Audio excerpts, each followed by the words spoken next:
Salam sejahtera bagi kita semua. Shalom, Assalamualaikum, Om Swastiastu, Namo Buddhaya, Salam Kebajikan. Perkenalkan, nama saya Hosea Gretli Tumeleng, kelas A3 Keperawatan semester 1 dari Universitas Pembangunan Indonesia Manado.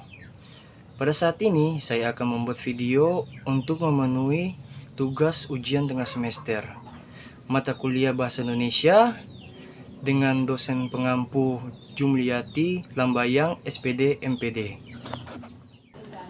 Sejarah perkembangan bahasa Indonesia.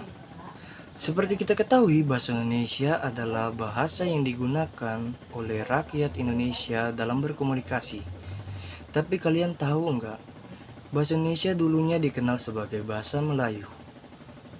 Dan bahasa Indonesia awalnya diikarkan oleh para pemuda pada tanggal 28 Oktober 1928 dalam Sumpah Pemuda. Tapi bahasa Indonesia dinyatakan kedudukannya pada tanggal 18 Agustus 1945 karena pada saat itu Undang-Undang Dasar 1945 disahkan sebagai Undang-Undang Dasar Negara Republik Indonesia. Fungsi dan kedudukan bahasa Indonesia.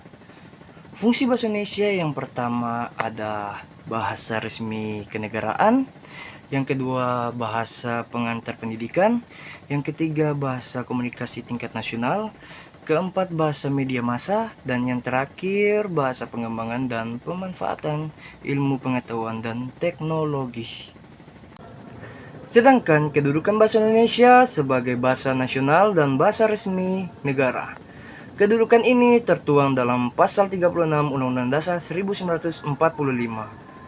Dalam kedudukannya sebagai bahasa nasional, bahasa Indonesia berfungsi sebagai lambang kebanggaan nasional, lambang identitas nasional, sarana pemersatu suku, bangsa, dan alat komunikasi antar budaya daerah. Ragam bahasa Indonesia. Ragam bahasa Indonesia adalah variasi bahasa menurut pemakaiannya yang berbeda-beda dan mengikuti topik pembicaraan.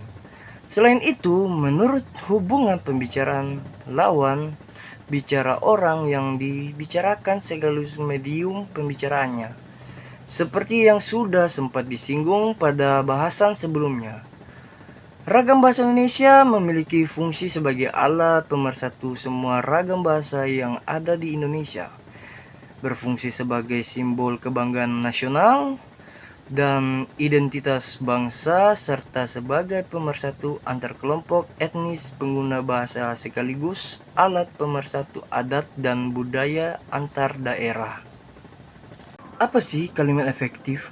Kalimat efektif adalah kalimat yang dapat mengungkapkan gagasan sesuai dengan yang diharapkan oleh penulis atau pembicara.